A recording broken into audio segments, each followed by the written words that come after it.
Howdy, and this is Skippy with On the Fly Photography, doing some more Lightroom 5 beta excitement here.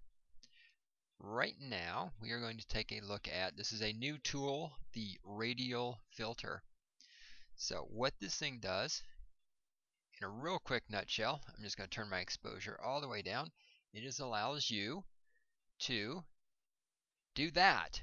Sometimes a picture is really worth 1,000 words. You can see what it's doing right there.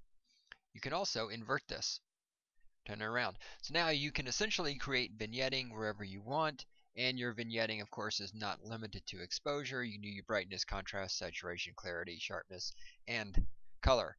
Now, just like all the other tools like this, you've got your little pin right in the middle. You can grab that, you can drag it around and move it, and you can control your feathering right here. So you can make a hard edge all the way to a soft edge. Again, as I showed you, you can invert the mask. Again, you can do your hard edge and your soft edge. And your corner points allow you to drag this. It does not have to stay as a circle. It does keep its symmetry. You can grab it and rotate it around like that.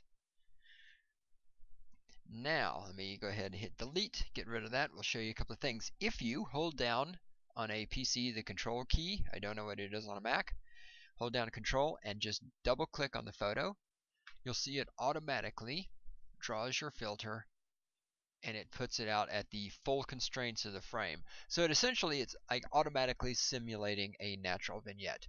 And again, you can, of course, once that's done, grab it, move it around, do whatever you want to do. Hit delete and get rid of that. If you hold down shift and you drag, or click your mouse, drag, you'll notice it's going to give you a perfect circle, which you can then, of course, warp once you've moved it, or once you finish drawing it. Let me delete that. If you do alternate key, and as you drag your mouse, what it's going to do is it's going to start the filter wherever your mouse cursor is at. So in this case, I'm going to start right here in the center of the O of Noah's. I'm clicking and I'm going to drag, and the filter is going to start dragging from there and go down right. I can start over here at the left, hold down alternate, and I'm going to drag my mouse that away, and it's going to start over there. Boom and boom. Let me get rid of those. Then let me create myself a filter. Created my filter. In this case, I'm going to turn exposure to normal. I'm going to drop my clarity all the way down. I'm going to center this. Now, I can easily duplicate the filter I've just created here, the radial filter. See, I had to cheat to go see what the name of this thing is. I can easily duplicate that radial filter by holding down Control and Alternate and clicking inside of it. Now, it just created another filter with the exact same setting, clarity turned all the way down, and the exact same size and the exact same location. Hold down Control, Alternate again, click inside the filter, it's done another one. We'll click again, it's done another one, and again it's done another one. There's now 5 filters there with the exact same setting that has the clarity turned all the way down to -100. We can confirm this by coming over here. I'm going to grab the pin, I'm going to scoot it up, and you'll see there's another pin under it. I'm going to scoot that pin over as soon as I've selected it, and I'm going to select that one and scoot that one over, and I'm going to select that one and scoot that one over, and that's the pin for our very original filter.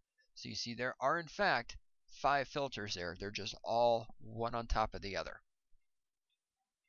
And while we're here, I'm going to delete these. So that's the radial filter. I can see how this is going to be pretty useful because I've done similar things to the radial filter in the past by using, not lens correction, by using the effects and using the post-crop vignetting. But of course, you can only create a circle in the very center.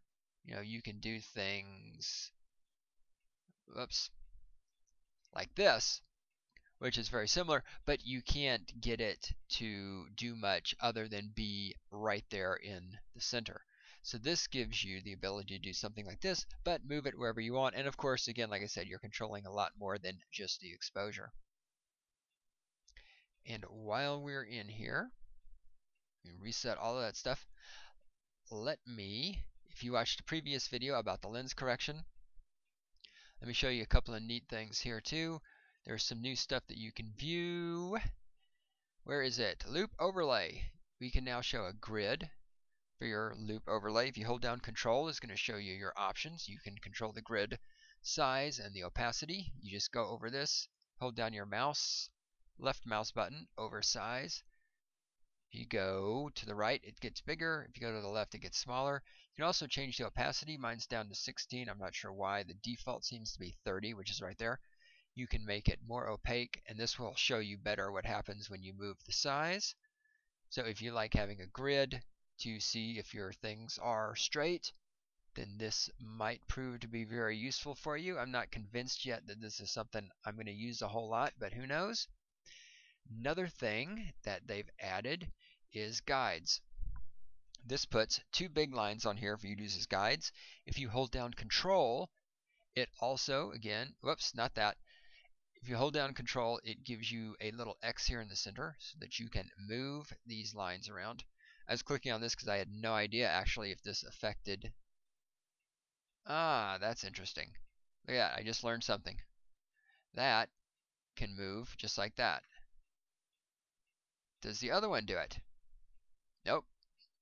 So I'm holding down Control, and when I go over this grid line, I can move that one. I'm holding down Control. There it is. Now I caught it. So you can in fact move each of the guidelines separately, or you can move them together. And these controls will appear, and this is controlling still your grid right there. Look at that, learning something new all the time. I'm going to turn this. You can also turn both of those on and off with just the, whoops, not that one, right here. Control Alternate O is a shortcut. And I'm going to turn those off because I still find them annoying. We'll see how it goes. This picture also makes a pretty good example of showing you what this looks like. So this is the lens correction. This is the upright. This is with it turned off. This is when you put it in auto. That's what you get. That's level, where it's simply leveling your horizontals. That's vertical, where it levels horizontals and the verticals. And that's the full, which in this case is almost pretty much the same thing. I can show you real quick on some photos. Hit full on this, and you'll see it does virtually nothing whatsoever. Other photos, like this one, I hit full on this thing, and it warps it big time. Here's another good example. And again, this I would not lens correct this at all because I like exactly how these perspectives are, but just to show you what Lightroom perspectives them to. It's, here it's trying to make everything level. Here we're trying to make everything level and vertical. And here it's trying to do a full correction. So this tool is definitely useful for some photographs, but when you've got obviously skewed edges and you want to keep it that way, it's not going to be so useful. But then again, it's not meant to be useful for stuff like this. Alright, so that's another quick look at some Lightroom 5 beta stuff. I will be back with more. Enjoy.